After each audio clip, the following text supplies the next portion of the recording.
So, guys at kawudi, mag-bibiswax tayo bago natin i-stockin. So, marami tayo natapos na in-drain. And then, hazel nut. And then, may panibago din tayong item.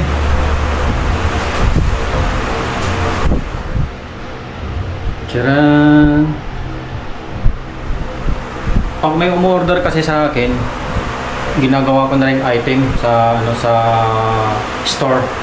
So pag may marami naghahanap at maganda yung man din, profit. So gumagawa tayo. So ito yung paggawa kasi sa akin pang musuleyo nila. So ito, gumawa tayo. 25 inches to ang haba. Ang haba niya, itaas pala. So, biswax tayo.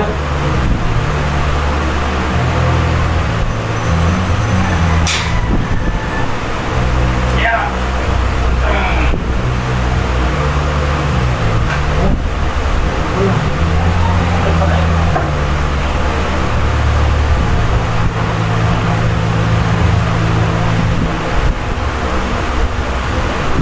Matorenzo biswax.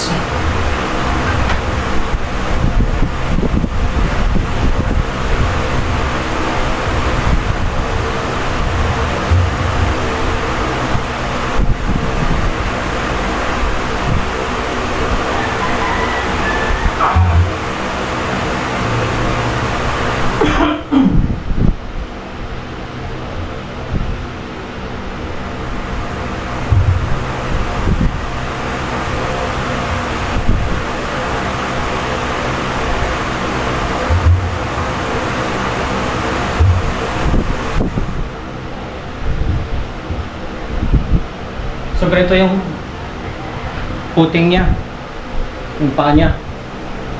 Ito, kita ba? So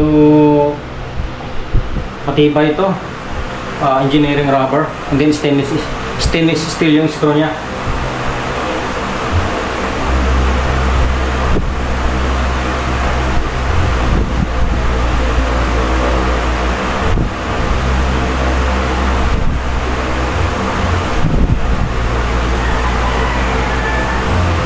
I-encourage ko mga ibang may puhunan dyan, gumawa rin ng mga sarili nilang brand na na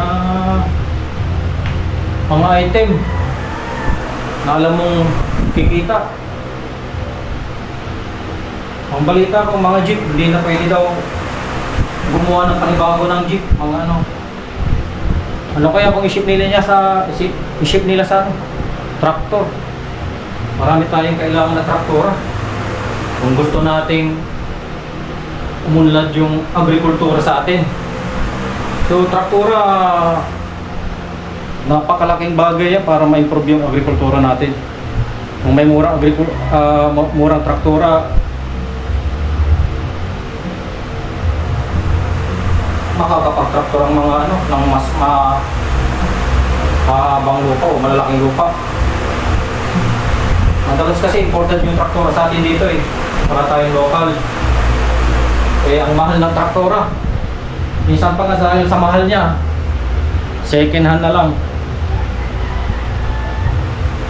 binibili. So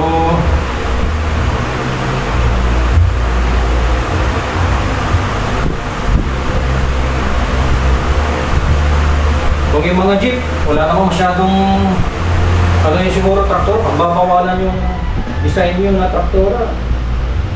Sa bukid naman siya, bakit hindi tayo mag-ship sa traktora? Si Lamborghini traktora yan, pinagmulan. Ang kwento niya sinita niya si Ferrari. Sinita niya yung cambio niya. Dahil si traktora ng Lamborghini, maraming cambio. Dahil nga may mga yun. Sabi ni Ferrari, Mag-stay ka na lang sa traktor, huwag mong pakialaman ng aking sports car. Kaya si Lamborghini gumawa ng sports car din. Kalauna naging sakit ng ulo ni Ferrari dahil kakompetensya na niya. So ito yung mga frame. 3 inches. Bigat. Paboritong order rin ng mga mga nasa kondo sa McKinley.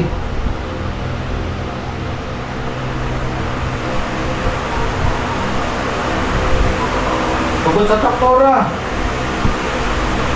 nasa arkitelo ba tayo? Ba't hindi natin i-improve yung mga bangkang kahoy natin, gawin natin aluminum o sheet metal? Mas maganda kung aluminum dahil mas resistant siya sa seawater, sa dagat.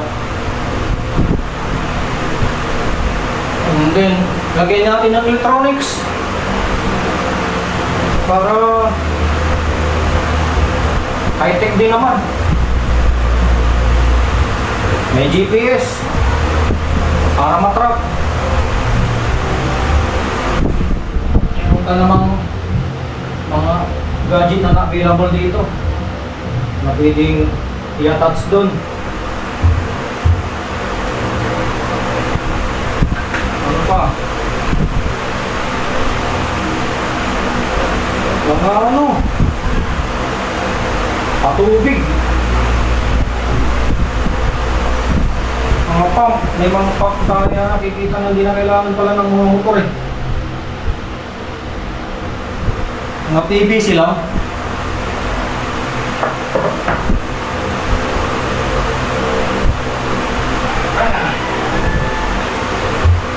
Nag-i-stocks kasi tayo. Maaaring madami ang stocks natin dahil balak naming sumali na sa global market. Siguro hindi ko na rin kakayanin ng presyo. Kami nga lang ng partner ang nagpapatakbo nitong business na ito. Ako sa production, bahala sa mga item. Ang partner ko naman bahala siya sa packaging, tsaka sa marketing, client engagement. Ganito pala ang packaging namin, para siguradong dumating sa client na safe yung package. So ito yung packaging namin is made of wood din, palo China. So kung ano yung sukat ng item, yung sinusukat namin dyan. Sa mga malaki na palang namin na item yun. Yung mga maliit namin na item, ang gaya nito is box.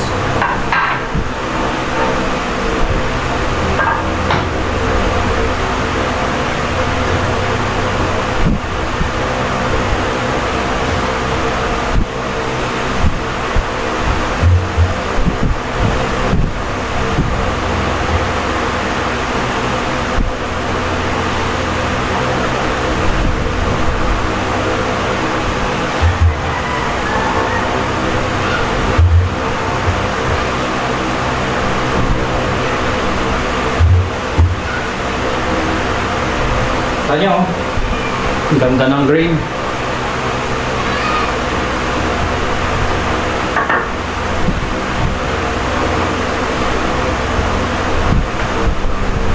Ito yung ginawa natin sa shop, kagagawa lang yan din. Ito yung nakuha na ng video kasi yung mga iba hindi na kasi sobrang hassle pala mag video. Lalo na't nalulubat pa yung natin pang video. And then hassle kasi masikip sa shop. Pag nabunggo mo yung tripod na tumba, sayang yung mo, yung gadget mo, masira. Ilang beses na yan natumba eh.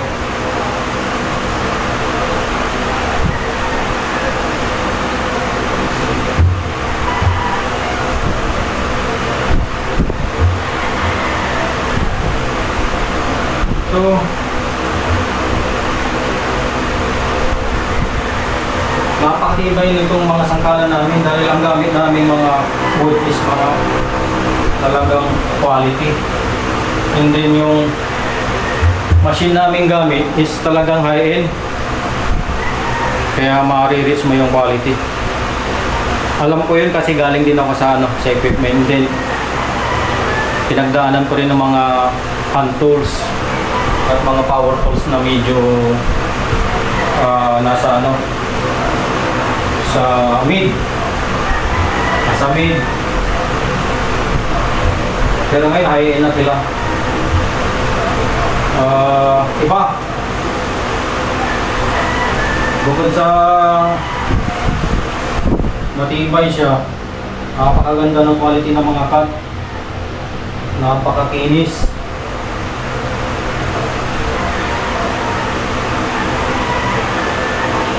Accuracy. So, hindi ko ito magagawa mga ganito. Wala kang makikita na joint, halos makita ang joint. Isang hairline, halos di mo maaninag na pinag-joinan dahil dyan sa mga machine.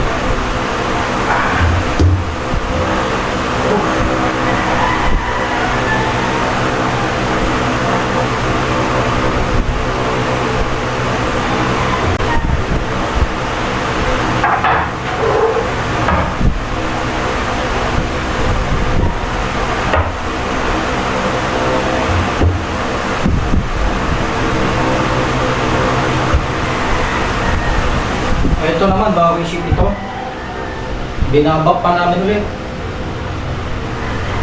Kaya napaka saya ng mga kliyente namin.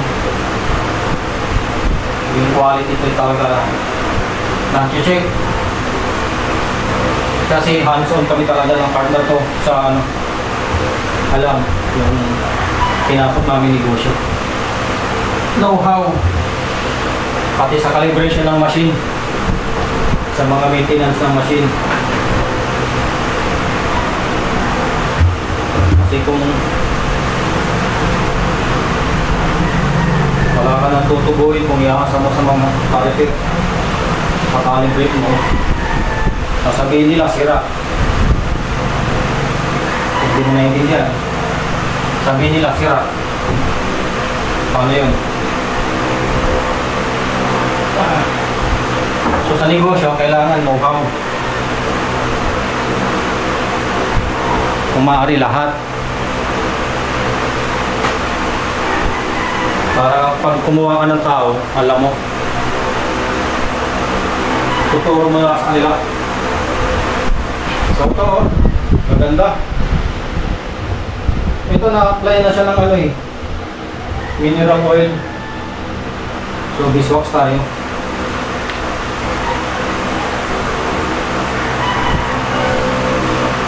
Ito parang second shield.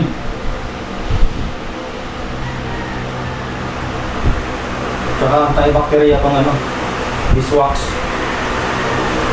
Nung mga unang panahon, ang beeswax pala laging kasing mahal ng gold.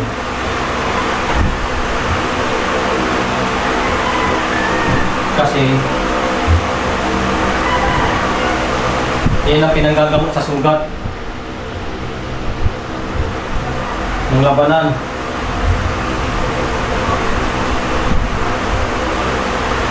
Yung uso pa mga spears, sibat.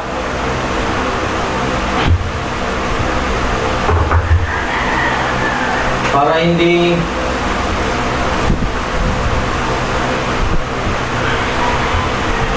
may infection, ngayon, ginagamit nila yung beeswax.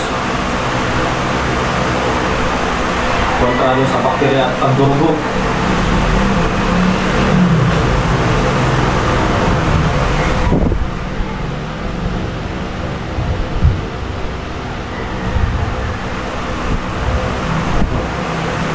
Kita nyo?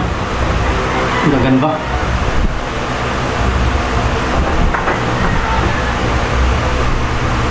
Lagi kong sinasabi, gusto kong dumami sa dami ng kliyente rin, pada sale. na kahit hindi sale, ang hirap mag-stocks.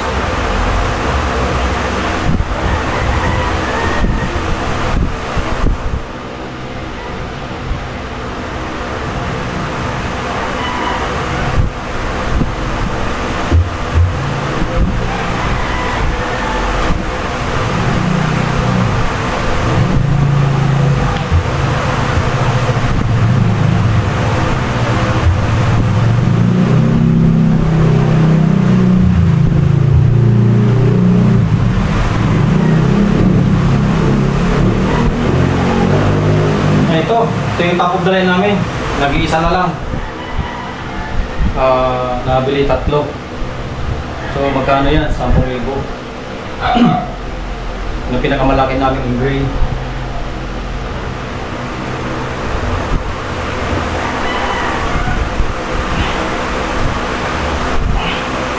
Ito.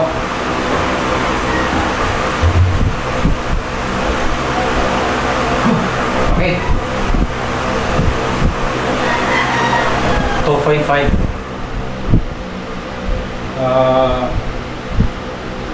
Masukan.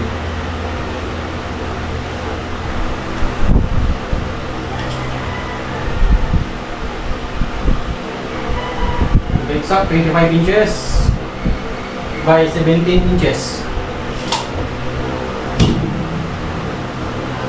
So biswax na to eh. Pero bago namin siniship, binibiswax natin ulit yan. So ito pala is made of Nara.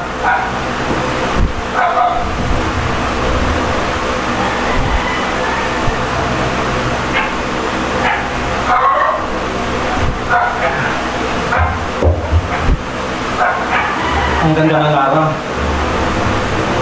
Pero maganda rin ang presyo. And then maghihintay ka kasi imported from Papua New Guinea. Kahit yung mga ibang wood namin, ang gagaling sa Papua New Guinea.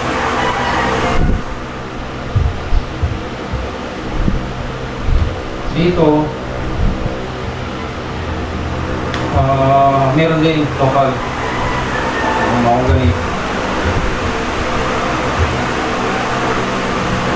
Ang sabi nila, mahirap daw ang pagkuha ng permit, pagputol ng puno. At yung Nara dito is bawal. Protected. Ano na yun? Gambi Nara.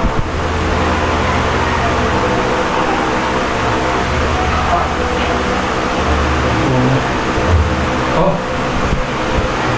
May design na ano, H green naman ito. Hazelnut. HS Hazelnut. Tapos may plano kaming gawin mga ano kasi yun si H Jesus, mga God series yan eh. Yun ang doon ko sila inaano. At meron kaming gagawin na God series na ibang ano, style. It's great pero makapal. And then malaki. Maraming design. Magandang design. Si HS Aphrodite, God of Beauty. Pero nasa isip ko pa lang kasi masyado akong busy. Nasa isip ko na lang. Kasi sa natatambakan tayo ng trabaho. Pero hindi ko na inaabot yung ano. Dati na talagang sobrang pagod. Gigising ka madaling araw, alas 10 ka titigil. Doon ka palang magluluto pa, magpapahinga. Then maliligo. So, siguro mga 1 ka na makakatulog. Nung tumaas yung aking BP, naghihinay ako. At nung last 2 years ba yun? Last year lang. 1.5 years. Nagkasakit ako sa ano, kidney stone. Yung kidney stone, nakakuha ako ng kidney stone sa kakailang ko ng soft drinks at ng Cobra energy drink. So, dati araw-araw umiinom ng energy drink. Ngayon hindi na. Kasi gusto ko marigin yung naniniwala ko doon na lalakas ka. Ay, talagang lalakas ka. Kasi puno-puno ng sugar yan eh.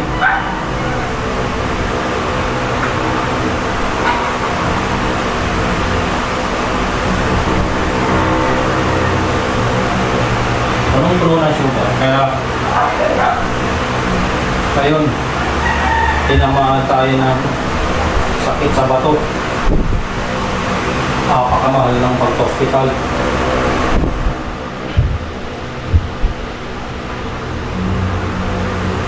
Dahil nga sa hirap itayo na pera. Minsan nakapanginayang gastos sa ganon. Daang libo agad.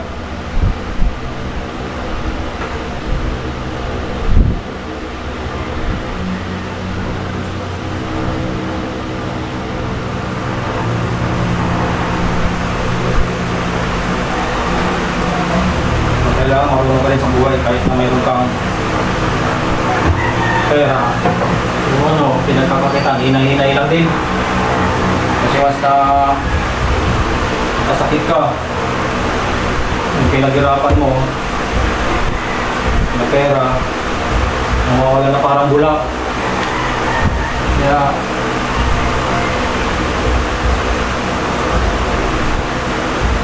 huwag masyado rin. Pero di ko rin mapigilan pag marami talagang order. Yun ang commitment natin, kailangan nating i-ship.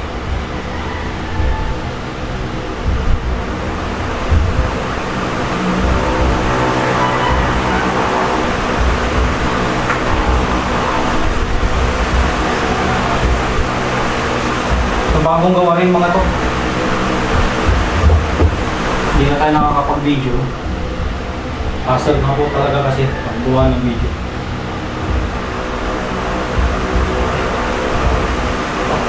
And then masal din mag-edit.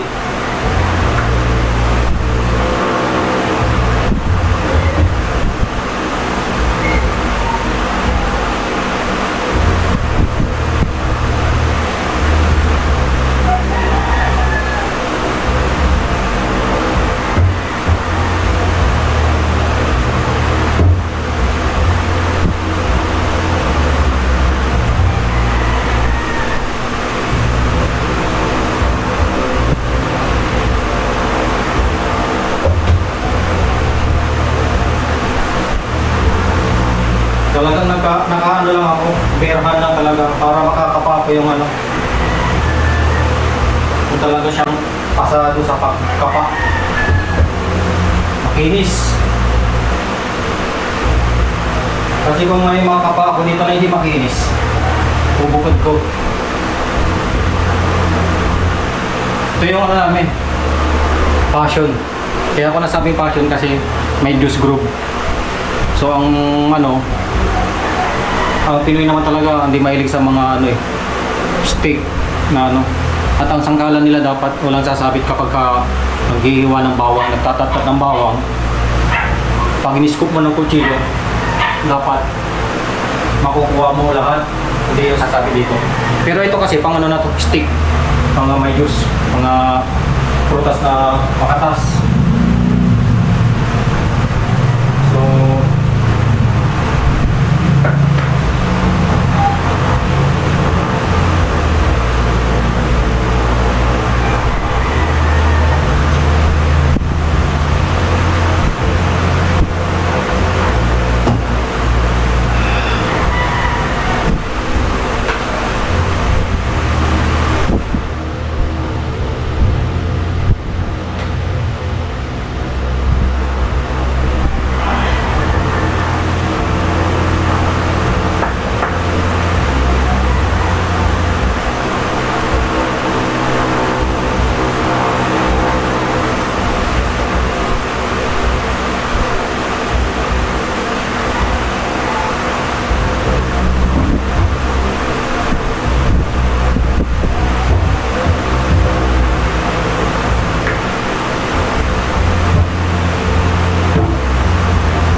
ito. Passion. Ang ganda. Minsan pinipili namin kung lalaki. Gusto na kasi ng mga lalaki, mga solid na kulay at maitim. Sa babae, mga ganito.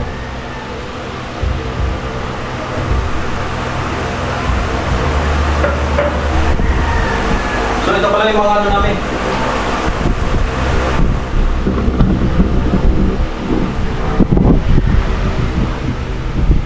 Tapos at yung rack, isolation rack. So masyado nang mahaba. Bukas na lang ulit.